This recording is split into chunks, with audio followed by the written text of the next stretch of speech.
I wanted to post a quick video today just because I'm so excited it's finally happened. After months of testing various SATA cards on the Raspberry Pi, like these 4 and 5 port cards from IOCrest, or even this tiny 5-port M.2 adapter that I'll be testing more soon, the default Raspberry Pi OS kernel now includes SATA support out of the box.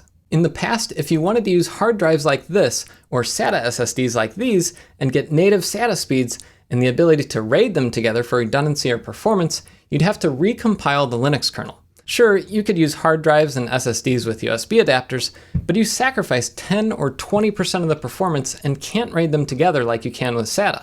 Recompiling the kernel isn't rocket science, and I even wrote up a detailed guide on it on my Pi PCI Express card site, but it is annoying and it takes some time and you have to keep compiling the kernel to keep things up to date. But this month, Raspberry Pi OS finally has built-in support for almost all PCI Express SATA adapters. And all you have to do is run sudo apt upgrade and you'll have it.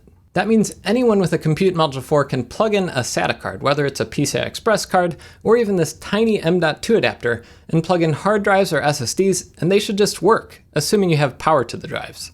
And this is really cool for me because this SATA support came out of my testing efforts for the Pi PCI Express card website, and the code that added support was in my first ever PR to the Raspberry Pi Linux kernel. And to think, less than a year ago, I had never compiled a Linux kernel before.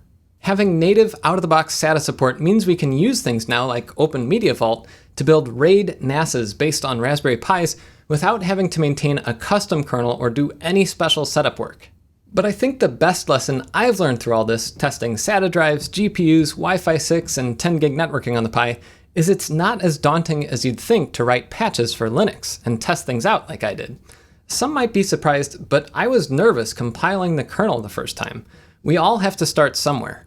And because Pis are cheap and re-imaging them is easy, it's less daunting because I know a mistake won't cost me much.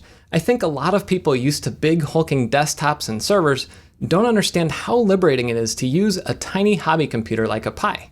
Now, one thing you can't do yet is boot the Pi from a SATA drive.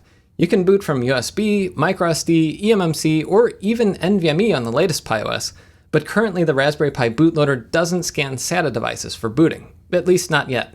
Maybe one of you watching this will help write or test the code that makes that possible. We'll see what happens, but until then, I'm Jeff Geerling.